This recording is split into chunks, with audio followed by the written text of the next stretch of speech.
Hello, everyone. Welcome to Play My Music podcast, and I am your host, Mark Reddick, and we're about to kick off another show. Today, I have with me, all the way from Southern Washington, Mr. Malcolm Hunter. Let's show him some love. Thank you. Thank you so much. Yeah.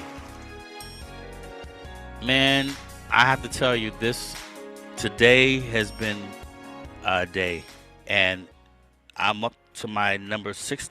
He's my number 66th podcast that I've done since I've been doing this. And this brother right here, we just got finished talking for an hour, and whole hour. I have not had that interaction with anyone since I've been doing this. What a blessing this young man is. And Malcolm thank you for calling Hunter. me young man. Thank you. But no, I've Thank you, enjoyed man. this as well. I'm just so I'm just so full. I don't even know what to say. You're a very accomplished musician, and you're an experienced brother who has a wealth of knowledge, and I'm just grateful for meeting you today. I'm grateful that you even felt the need to pray Mm. together before we even started this recording. I don't even know where to start, man. So let me just start somewhere. Um, But let me Again, say thank you for something being to on the show. sure. And let me say to your listeners that the feeling's mutual from what Mark just said. Yeah, we both have been sitting here. We had a chance to kind of get acquainted ahead of time. And just to talk about the Lord, talk about music, just, you know, different things like that. It was just for me as well. It was like, it was full. I didn't expect this either. I mean, Yeah. 2 hours gives you a lot of time for things to happen, but I wasn't expecting that. And so that to me is like, it's made my morning already. Yes. Yes, and this is one of the main reasons why we were talking about how my time is booked for these podcasts. I could have never known this was going to happen, but Same here. I'm thankful. Me too. So tell everyone how you got started musically. Let's Hmm. start there.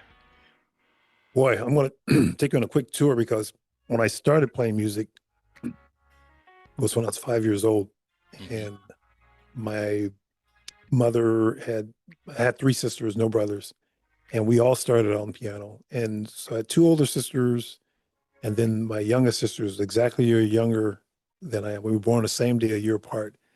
Wow. Uh, and when I'm going through school, basically, I was in the right grade. And she was really a grade ahead of where she should have been.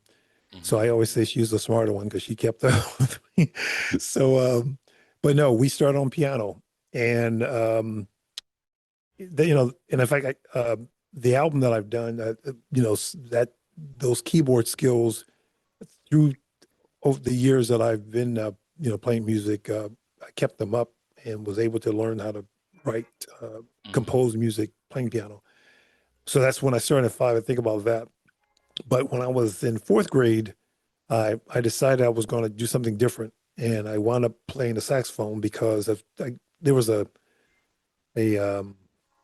what they call a petting zoo, where you go in and they have the instruments laid out and you can just kind of check them out, pick them, hold them, kick the tires kind of thing. And I think because my sisters played clarinet, but I had a cousin who played saxophone. I remember seeing him one day. We were visiting my aunt, and I saw him with I recall it was a tenor saxophone on his neck. So I think from that, when I went ahead and to the petting zoo, I saw an alto, and I said, "Well, let's try that." I mean, really, it was that inauspicious from the beginning. So, but and from there, I played through. So there was a band. It was in a school that I had helped integrate. This was back in South Carolina, doing coming out of the Jim Crow era. And the school I was in was a predominantly white school. Me and my sister and another kid were the first integrated. And so we wound up playing music there. And then from there, I was fourth through sixth grade, and then seventh grade, we were into the Central High School, junior high school at the time in Central. First was Excelsior, and then so I was there for 1 year because we wound up moving to Indiana when I was going into eighth grade, and so there I continued. Dennis Junior High School, and played the sax that there, played in the was it the saxophone quartet for solo and ensemble contest, and of course the concert band. Then I went on to high school and I played in the orchestra. My junior high school teacher was the orchestra teacher of the high school, and then also the concert band, symphonic concert, and then there was a marching band also. And I was playing football the entire time as well. So Oh, really? yeah, What I position? didn't, I was well, and this is interesting. I was running back when I first started out back in South Carolina. Then when I got to Indiana, I started off as a receiver. Hmm. But when I got to high school, I wound up playing several positions. I'd finished playing receiver and defensive back, but also played defensive end. I think I was punter at one time, also did Oh. extra point. So I kind of did everything. And so, yeah, so then I wound up playing football in high school and went to college, Northwestern on a football scholarship. And when I was at Northwestern, I was first a music major my freshman year with Fred Hemke, who was the teacher there. And then I wound up switching to French for a couple of reasons. One was injured, and another wasn't doing so well in music school. Hmm. But even though I got out of the music school, I wound up playing in the coffee house scene, I say, sort of circuit. We had coffee houses on and off campus. And it was there that and during that experience, one of my best friends from then, Seth Sharp, he had played jazz and had played tenor. And it was playing with him and another friend, Larry Harlan, guitar player, um, where we were playing in the coffee houses. And so, you didn't have a lot of time to write stuff, or let's put it this way. When you play a situation like that, it's good to be able to play music without needing a lot of, writing every note down. So I Hmm. was beginning to learn that improvisation would be a good thing, Yeah. even though I had avoided it all the way back in when I Hmm. was playing in jazz in high school, because it was just something that seemed kind of like foreign or forbid. I was like, how do people play music well without reading notes? That was something I didn't understand. But Hmm. I was listening to an album by Maynard Ferguson. Then the song was called Freewheeler, if I recall. And the thing was, when I made the connection between all the scales and arpeggios that I was playing in classical music and practicing, I guess, to what I heard when they were playing a particular passage where it was a soli, the saxophones are all playing the same thing, Hmm. and they played a major seventh chord. For some reason, the recognition of that caused me to think about all the other scales and arpeggios that I used to practice that were kind of like an ordeal to me. But when I made the connection as to how that helps you with your improvisation, I was no longer resisting it. If I guess I could say that was happening. It now became a critical part of my being able to build up my jazz vocabulary and to be able to, navigate the chord changes in songs. So I said, "Wow, this is it," and it was one of those my aha moment. And so, what the reason I say that is because then I was able to play more freely in the coffee house, scenes. And so we didn't have to depend on writing out music the entire time and also playing melodies by ear. So it's like I really went from depending on music written to play to depending on my ear to play. And of course, as you know, being a jazz musician yourself, that's when you really get comfortable and you start making these connections, just like speaking a language. You begin to pick up phrases and, ways of expressing yourself and doing things that just really help you to be more expressive and do things that, you think in your head that you are able now to do when you're playing. So through all of those, that's where I really became I guess the kind of musician that would be able to do what I'm doing, what I've done, recently, which is come up with this album of jazz and orchestral music. And like I mentioned, all those different ensembles I was with, I just feel like God gave me those experiences to prepare for or to be able to do what I've done. And again, when I think about it, it's like it's not my plan. I have to look back and say, well, it was his plan. It's just that I didn't realize at the time what he was doing until I looked back and I said, wow, all of those things I've done, the jobs I've held, because I had to work with when I was putting the album together with CD Baby, I had to work with the creative department. the legal department about, certain copyright issues and things like that. And I had been doing that when I was working at Wells Fargo. We had they're putting out a product. We had to interface with the legal, the artistic people, the creatives, stuff like that. And what was interesting about it was one time I made a call to CD Baby about some particular thing. It was one of the songs I has uses a public domain song. It's called Elijah, and I've weaved in the melody from Swing Low, Sweet Chariot because Elijah and if you Swing Low, Sweet Chariot was actually an Underground Railroad song, but they used that as a way of expressing what was going on, coming for to carry me home. And so I heard Dizzy Gillespie do a version of that, but he kind of more irreverent. He called it Swing Low Sweet Cadillac. And I figure this in some ways kind of redeemed that kind of irreverent take on it by basically saying, no, this is what it's about. And like I said, tying in the Underground Railroad use of that song with, again, pointing back to Elijah. With that, I was talking to the legal department. And when I called in, they said, "All right, can you tell me, are you the representative for the artist? Or are you are you?" Basically, he said, because he didn't think I was right. He said, "Are you the legal representative for it?" I said, "No, I'm the artist." He said, "You're the artist." I said, "Yeah." So I'm sitting there talking with these things about, and I guess I said to myself, I guess they don't usually have the artist talking to them about legal things, but because of my experience at Wells Fargo, this was something I had done all the time. So, well, not all the time, but often enough to know what I was talking about.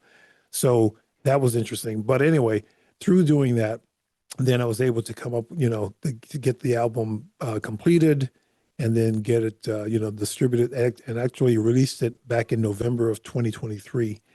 But this was an album that was in progress, actually, I'd say since 1991 when I first started getting into MIDI, musical instrument digital interface, where you use a computer and computerized samples of sounds to generate, background.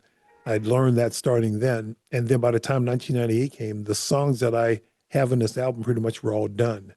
But my wife and I raised a family, homeschool our two sons.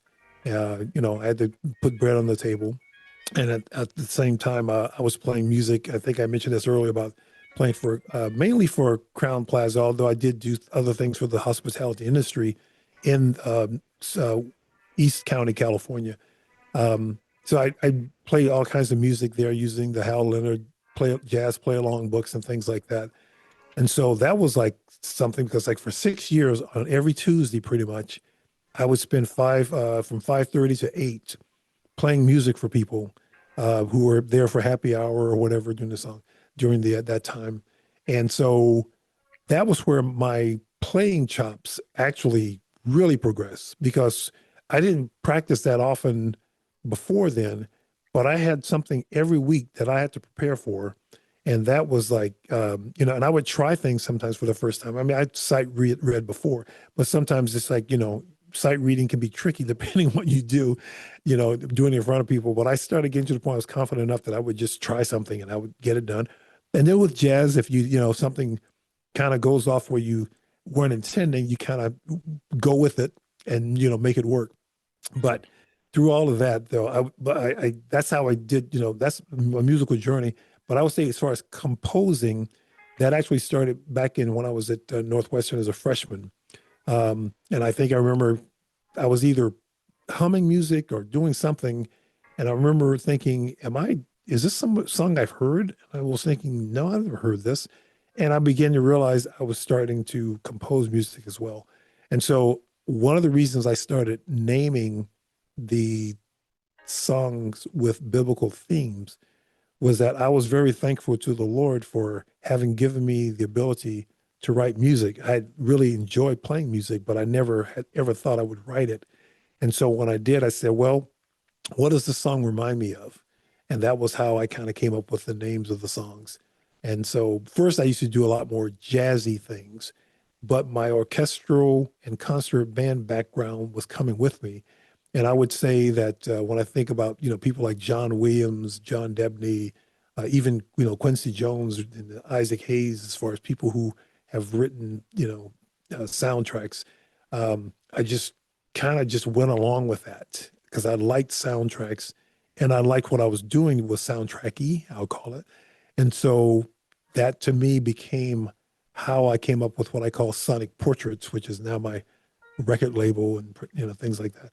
Because I thought about that and coined the term musical sound pictures celebrating life in the Son of God. So musical sound pictures celebrating life in the Son of God. So that's Sonic Portraits. That's how I came up with that. And so that just was the way that I wound up rolling in terms of composing music. It was more soundtracks. What is the mood? And so, what is the title that this mood reminds me of? That's what I came up with. Sea of Galilee and Philip and Ethiopian and Elijah, like I said, where he weaved in Swing Low, Sweet Chariot. So these are the things that happen, as Mark, as a musician. Sometimes we don't see these ideas coming, but when they come, we latch on to them and say, "Hey, wait, True. this works." And so that's kind of this in a nutshell, that's kind of where I got into music and how I've progressed in music. Okay. How many instruments do you play? Well, I would say two mainly, primarily the saxophone, and I have two of those, three actually, tenor, alto, and soprano. And then I play the piano. I have a keyboard right here, that that's how I use that's my composition tool. Mm-hmm. It's funny because another South Carolinian, Dizzy Gillespie, I remember hearing him say, that he played piano. And he said, the thing about knowing piano is that you can see the full picture when you're doing that. Yeah. And I just remember I said, yeah, I see exactly what he's saying there. So those are the two main ones. Um, I've toyed with drums, although I've never had a set, but I remember just like I was telling you earlier about football. I mean, I played different things. I would try different things musically because to me it was like I was fascinated with music. And so I wound up in the orchestra one time. I kind of wound up playing timpani for a particular passage in a song when, for some reason, the percussion section during a particular day in class was doing a sectional someplace. So we had no percussion. So the orchestra was playing this song, and I said, I remember what the timpani would do. So I went back there and got the mallets. And so when I came to that thing, I wound up doing the thing perfectly because I had, before that I had played snare drum at home. I asked my dad to buy me a snare drum once and, did that. And I wound up doing that. So I had some facility with drums so that when I had that moment in that particular practice to do that timpani part, Mr. Burkhart, Mr. Ralph Burkhart was the orchestra teacher. And when he heard me do that, he looked down at the music. He said, that's right. That's absolutely right. So I said, oh, okay. So anyway, so yeah, some percussion. And I can't think of anything else beyond what I said, the various saxes, the piano, drums. Can't really say I play guitar or bass. I mean, I fool around on it. I can play some chords and sound things, but Mm-hmm. I wouldn't ever go in front of people and try to play with those. So I understand. that's about it. Mm-hmm. Okay. So let's get to some of this wonderful music Okay. that you shared with us. Um, First song up is "In Jesus' Name." Please share with us how you came up with that title. Well, to me, when I did that music, again, I guess part of the thing is what comes first, the music or the message or whatever. And so for me, it was something where that melody came in, or actually the background. When you hear it, it'll start off with the kind of, I guess, would be a harp there, but I wanted to play that on piano, and that was the thing that I first came up with. And so, and then I did the melody on the sax and so on. But I was listening to it and I was just thinking, this is like a prayer, as you're playing, it just sounded more prayerful. And then there's a part in there you will hear it if you think about this phrase in Jesus' name. When I get to the end of the melody, you'll hear it where, I mean, at a certain passage, you'll hear in Jesus' name like that. That's where it just kind of the words came to me in Jesus' name. So that's what I wound up doing. So that's really kind of what happened. Mm-hmm. Okay, let's take a listen to it.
Yeah,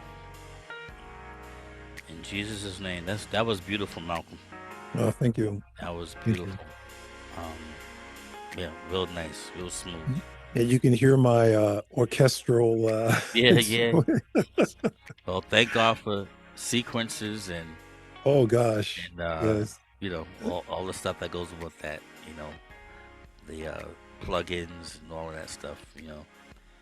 So the the, the technology of the internet and everything is put more control of our music in our hands. So good. Yeah, no, Job it's well done.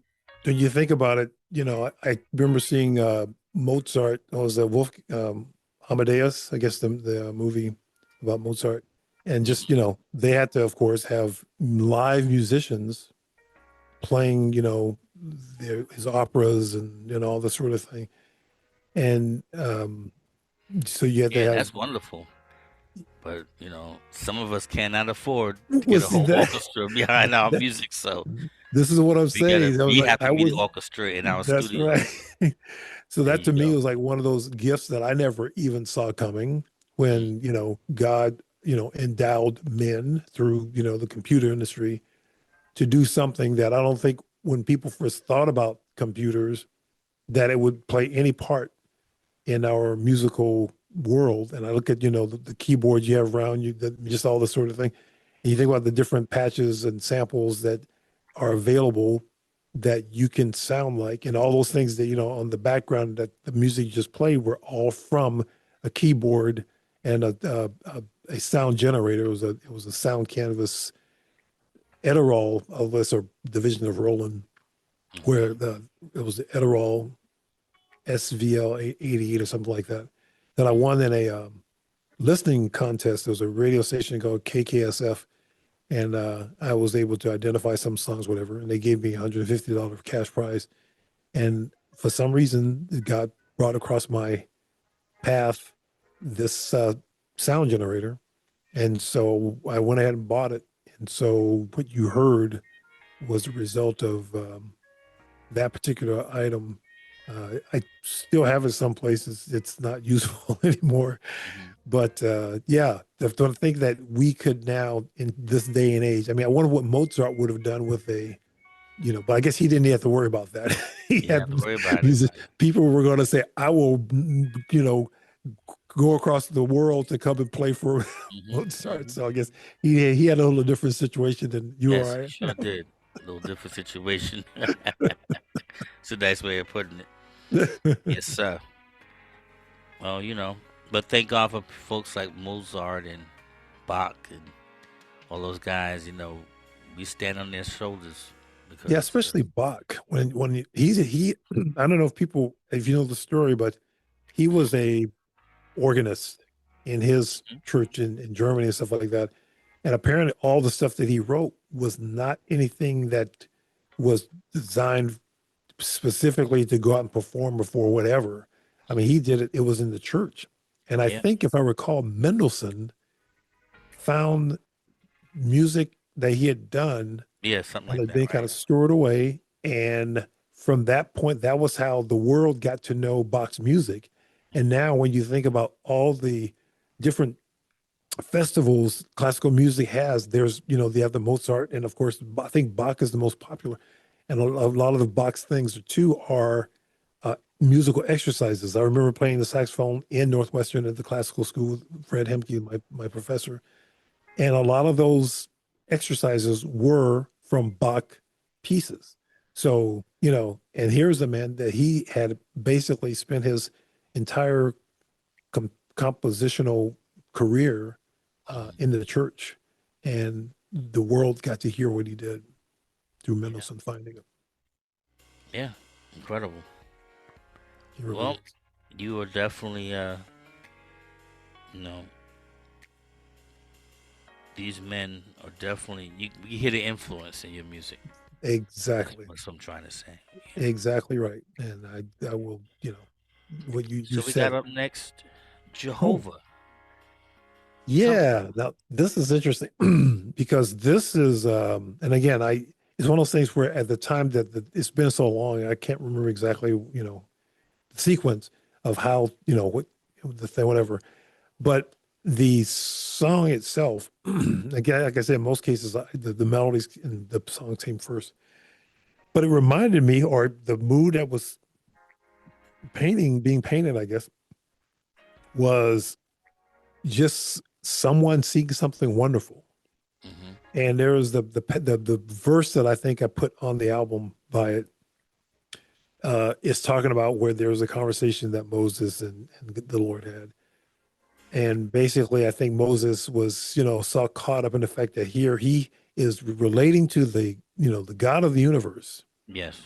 And so he's at this point where he says, Lord, show me your glory, Hmm. show me your glory. And so when I thought about this song, I said, man, that this song sort of builds to that crescendo to where when I think he said, you put you in the crevice of a rock and put my hand over it. Hmm. And then when I walk past you, I'll, let up my hand up so then you can see my back. Because I think he said, if you see my face, you will die. And Hmm. so this song basically describes this, again, this is a musical expression of just after God agrees to do that, God in his glory comes by. And you hear these different things. I'll say some cases like angels flying by, for whatever like that. But you hear just a different thing with that image in your head. Then, like I said, when it gets to the crescendo, to me, that's like where Moses actually sees the back and he actually sees God walk by him. Hmm. And so, it's just one of those things where it's kind of like a musical presentation that you would see in a scene in a movie that you wouldn't Okay. have any words. It would just be the music basically painting the backdrop. Okay. Thank you for setting this up. All right. Jehovah. Let's check it out.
Malcolm, it was something about this song when I heard it the other day. Like, I listen to all the music that comes in. Mhm. I'm sitting here listening. When I played it, maybe about 5 seconds later, I said, hold up, put this back. I had to sit back. I sat back just like this and Wow. closed my eyes. It was something just from the intro. Wow. It just grabbed me. I Wow. was like, wow, that is so serene. It's so, Mm. I don't even know. That's the only word that comes to mind. It just got my attention. I was able to close my eyes and Wow. just listen. I think that's It's that. very rare that you know a Well, song can get me into that place. So I just wanted you wow. to know that. I thought about it after I heard. I said I need to share this with Malcolm. Well, When praise I the heard it Lord. the other day, a few days ago, Wow. and I I mean, played it, it and I might. stopped it. I said, okay, I gotta go. Let me go back and rewind it, and let me just listen intently. So I want you to just do a beautiful job with the song. I love it, Well, Jehovah. thank you for saying that because and again, being a musician, the caliber that you are, um, I you kind of are validating.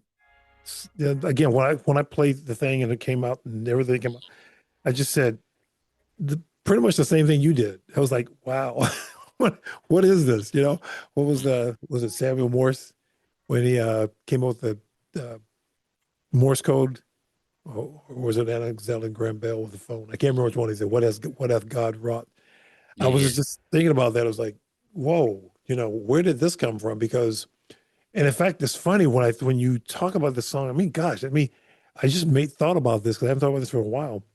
When I first did it, um, and I could be wrong. So, we romanticize our memory sometimes, especially when you're my age. But I recall the melody. I was actually I was playing along with what was going on in the background, hmm and I came up with it, and I just kept what I did, and that became the song. I mean, it was like I don't recall sitting down, coming up with, okay, how can I do the melody with what note goes here? What I just started playing along with it. So again, one of those things where, and again, I'm sure you've had that, other musicians. There are times when you go, I don't know, the most, to me, I guess I would just say it this way. That's what was so wonderful for me when I got to the point of realizing I was able to compose music, because I would have moments like that where I would do something. I mean, just like with improvisation in yeah. jazz in Just let it general. be. Just let it Yeah, be. exactly. And something is coming. And again, it's a gift that God gives you.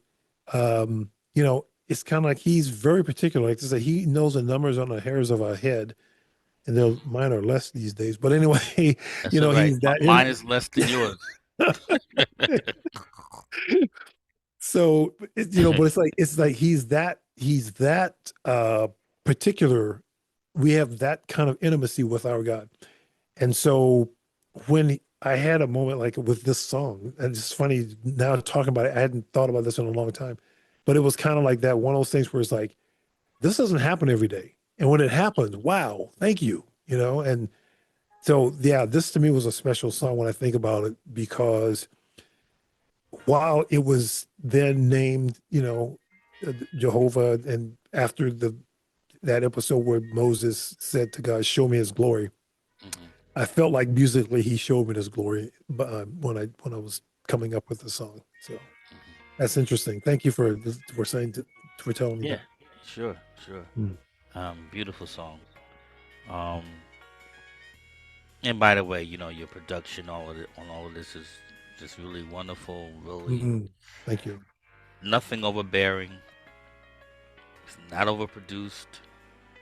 Just perfect, perfect. So, Well, well, and I will say this, Mark. Before I was doing these things, whether writing a song or even doing this in, doing the MIDI arrangement, uh, it was done prayerfully, because I said, I don't want to just do this. I'm doing music for the God of the universe, to the God of the universe, to thank the God of the universe. And I just basically, just submitted to him, I guess is the best way to put it. hmm So I heard things, and this is one of those songs where it was more than I had ever done before. I had never done anything like this song. When I think about some of the melodies, ba-da-da, da-da-da-da-da, I mean, I don't recall ever come up with like that, just on my own. Is like when the song was coming up though, that came and I said, boy, this sounds otherworldly to me. I don't normally write like this. Hmm. So again, to your point, and I don't want to, over spiritualize something. I'll just put it that way. But at the same time, I will give God his due. If he wants to give me something that's special and unique, to produce like, the response that you gave me, the response I had when I was listening to it, it's like I'm going, hey, I'll take it, but I will acknowledge where it's coming from because this isn't all me and my wisdom and my, and I see stories, and I'll make this quick, where people just kind of treat other musicians that make great music as if, they are the sole source of their inspiration and their talent. I'm going, no, you were given that by the That's right. God of the universe. And you know something? He can do great things through you, even if you don't acknowledge it. But wouldn't it be great to acknowledge him so that you can get the reciprocal, the full benefit of that relationship rather than just take the gift and do something else with it or not even acknowledge him? And so for me, that's why to me this album was important, was because this was my acknowledgement of God gave this to me and I'm here to share it with the world. Not, and again, nobody knows me. Very few people know who I am. So it's not like I'm some, got some big platform. But when people hear it, and just like you said, because you said the presentation, the orchestration, nothing was, and again, I just look at that and I just say, those are decisions that I, I asked for wisdom on what to do with these things as I was doing them. And Hmm. thankfully, you're confirming, yeah, what I'm hearing.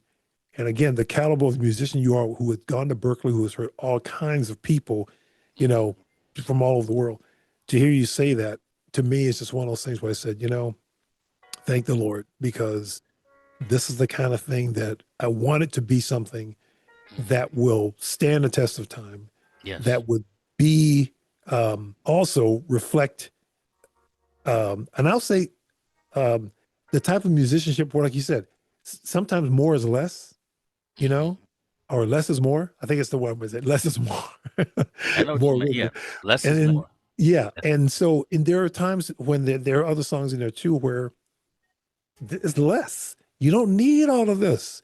I have one friend though who thought some things were over, kind of overbearing. I mean, but again, if you're not used to listening to orchestral music or whatever, if you're used to hearing just small ensembles, yeah, it can sound a little bit more.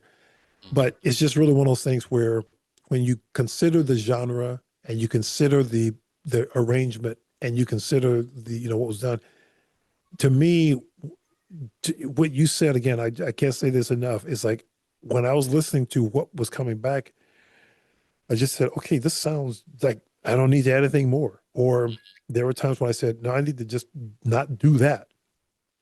So there were times when it was like there was either adding something or taking away things to where whatever came out at the end was just like this is all it needed.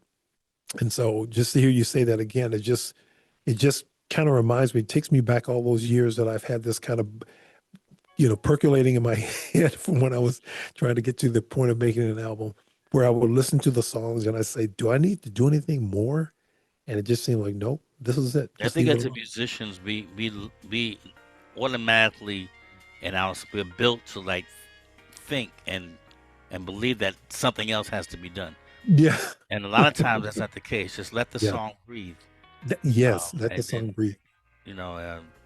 So thank God you made the right decisions. You're not Thank you. overproducing it. You're not over. Like you said, I mean, you know when to add something and when to take away, and be Yeah. satisfied with what's been recorded and just move on. Yeah. So, And like I said, so I'm far sure, so good, bro. thank you so much. And I'm sure, like I said, some people were thinking, like I said, I had one guy who's, not used to listening to orchestral music. He said, it seems a little bit more, overdone or whatever. But these things, that's like if you know the genre, see, and that's interesting. I just thought about that. If somebody knows the genre, they will, I think they will be more in a position to say whether they think, Exactly. it's Because you overbearing. know the genre, you've done your homework. You Yeah. studied the genre. I You've done your play, I research. lived it. I And you played lived it it, in and you high played it. school and All of that. whatever. That's right. That's right. So So no, good you're point. right on track. So Good point. Thank you. sometimes it's good to. I've learned through the years. I don't. I stopped asking a whole lot of people. But you got to be very selective. And it's really Yes. important. You just because some people you can't select the person who's going to be like, "Oh, that was great." They have Right. no sense of anything. Just Mhm. your regular Joe Schmo. But Right. it really counts when it's someone who's been in the game and who has knowledge and experience and all of that stuff. So And you're doing as you all say right. this, I'll just say this: my orchestra, the Ralph Burkhart, my orchestra teacher, I guess, and also the band in junior high. Unfortunately, he wound up dying the end of last year, but he was 95, so he lived a Sorry to long, hear good that. life. No, thank you. But he took the time before I published this album to listen to every song Mhm. and give me written feedback on it. Now, and I told him, "You have been my teacher." Yeah, I said, "Here you are again, continuing to teach me." And I Mhm. appreciate you taking the time to do this because, again, you know, taking the time to listen to somebody's music, I don't care whether who it is. I think any musician, even, Sting or even Mozart or whomever, we musicians, as you probably understand, we want you to at least consider what we're doing. Listen to what I'm doing. Yes. And, because again, that's a gift in and of itself because we have all kinds of choices that we can make during the day. And, some people don't listen to, some people will probably never ever hear my music as long as they're alive. But it's the kind of thing that's why for me, when someone, and then again, especially in your case, because of your background, when somebody takes the time to listen to it, and I have to say, Mark, what you've done for me is because of your background, being at Berkeley and stuff like that, the things that I hear you say, I take just, I value that because I'm going, I can think I'm doing something, that works so that, Mhm. but like But you still said, not sometimes, sure. yeah, but because we all, as Yeah. I guess as artists are, we Yeah. always are Exactly. insecure. Hmm. So we want to be validated. But no, to hear the things that you said, the fact that you even decided to go forward with this, to me, I'm saying, hey, you know, I don't take this for granted. And Hmm. so I really do thank you, for taking the time and Sure. to do this because again, not other places I've gone to have taken the time to do what we're doing, listen to a song and talking about it. And so um, I just want to just say that to me, for anyone who's listening out there, also who's a musician, I mean, you probably know where I am. I'm sure Mark does too. We don't get to necessarily talk about our craft That's a right. lot. And so when you do, in the process too, there are things that wind up being a gift. Like I said, when you were talking about, what about this song, and what you said, it made me think about how I even first put it down. Mm. I'd forgotten all about that. So that's another gift to where I'm going. You got me back in touch with how did this all start with this song? Mm.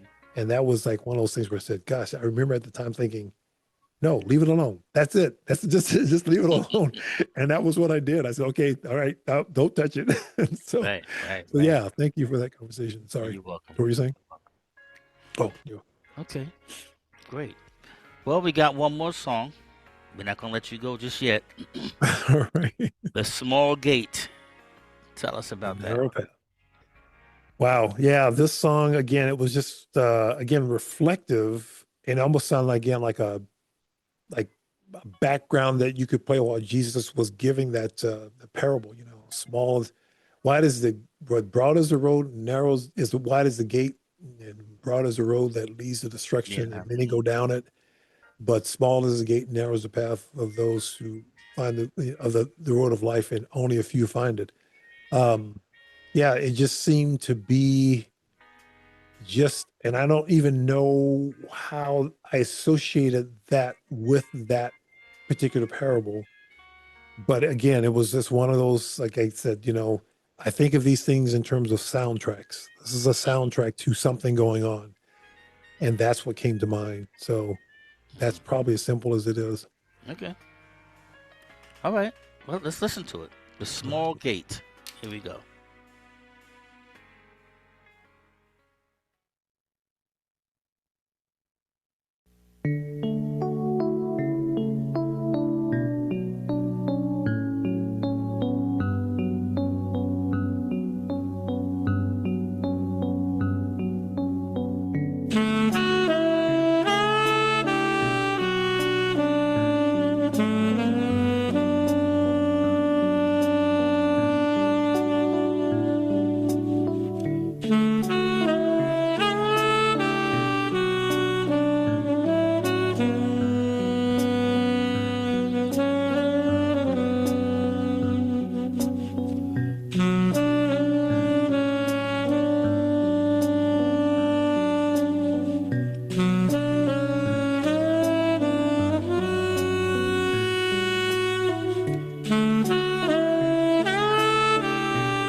Yeah.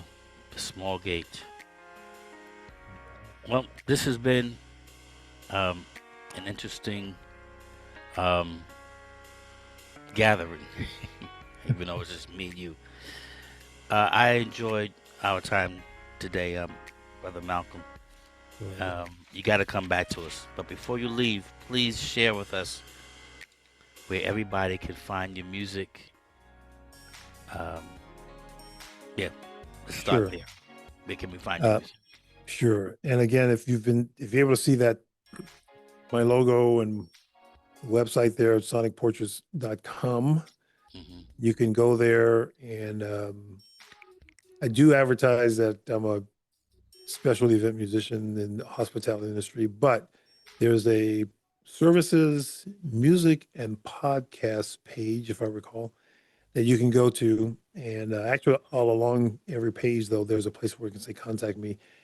But that page, you can go to the, I think it's called Here Now site that you read down through it, and you'll see places where you can actually access the music online, Amazon Music, um, Pandora, Spotify. There's another one I think I can't remember, but they have those four. But to be honest with you, CD Baby had a plan where you could actually have it put on just about every streaming digital platform globally. Mm-hmm. So this is another kind of a weird thing. So my music's available globally, basically. So if you have a website that goes through any of those sites, again, look for my name, Malcolm Hunter, and the album is called Alpha and Omega, which is again the way Jesus is referred to in the book of Revelation. Alpha being the beginning alphabet letter in the Greek alphabet, and Omega being the end. And basically, he was referred to, I'm the Alpha and Omega. And so, anyway, that's the album because there's another Malcolm Hunter out there, believe it or not. Mm. He's a pianist in New York, and we do Okay. different types of music. So, Alpha and Omega is what you want to put next to my name to find it. Right. Got you. And you can listen to you can listen to it on the digital platform. But again, I will say, as I said to Mark, on the album itself, I have, and if I think on Spotify's site, it allowed me to put the photos of the album. But on my website, that services podcasts, music and podcast page, there's also a PowerPoint presentation of the album itself. You can read through the story. And again, what I would point out is the fifth panel basically is a summary of the Bible. I mean, to understand Jesus as far as why he came, why he's coming back. It tells the story of basically from the Garden of Eden, creation of man, through the fall, through Jesus coming to redeem the world, and then the end is going to be the uh, the end of the time when, as Jesus said, the Father, only the Father knows that when things will end. But the whole point of this album and what I'm doing is to get the story out there. Again, the Bible is the greatest love story ever written, and Jesus is the hero of that story. We want, and that panel will basically explain the Bible in one page. And thanks to all the folks that I do put on the album that helped me to do this, because this is the not only is it the greatest love story ever written, but it's basically the story we need to know about why we're here and what we can do in order to be with God Mm. in eternity. Because we were made in His image, and what happened back in the Garden of Eden, things went wrong, but God had a plan to make things right, and that Mm. involved Jesus. So you had the Garden of Eden where things went wrong. You have the Garden of Gethsemane where Jesus basically went through with the plan that would require him to pay the death penalty for our sin by dying on the cross, which points back to the Jewish ritual of using animal sacrifices to atone for people's sins. Mm. That's how they're all connected. And I will say I learned that through interesting, didn't realize when I was even growing up about Christianity, the connection between Judaism and Christianity. But Jesus is the Messiah that they've been waiting for, that Elijah foretold, and that John the Baptist identified. He used the Lamb of God who came to take away the sin of the world.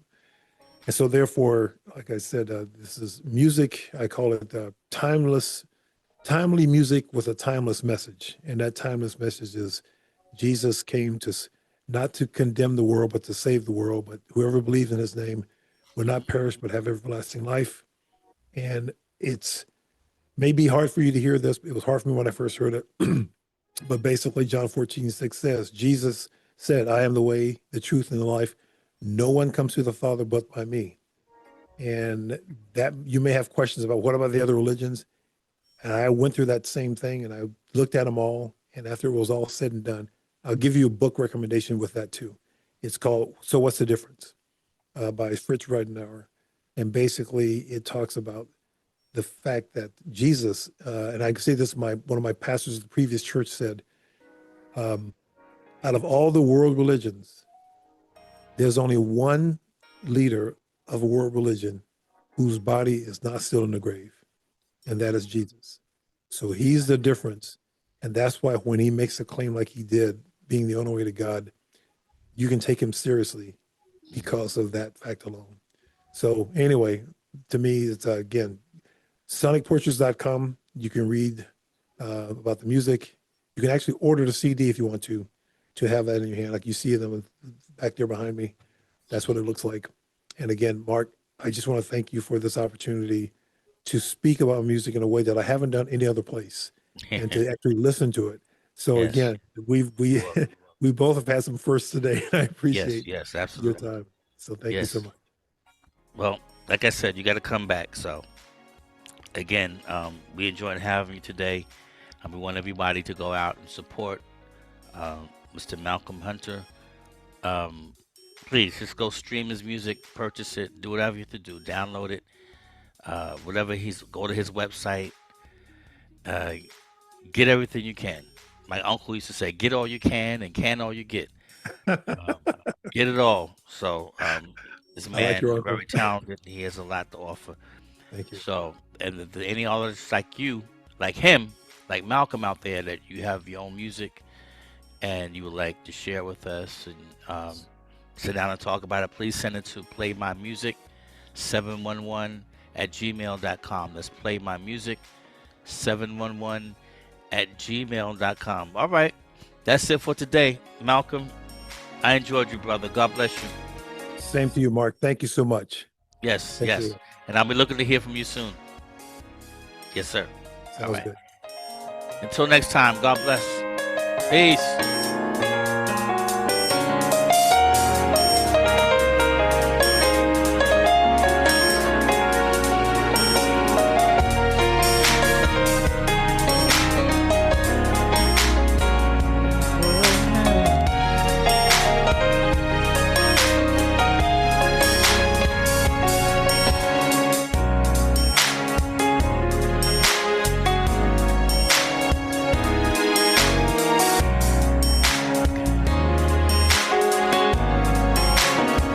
All right, bro. God bless. All right. Thank you. And look forward to talking to you, man. Take care.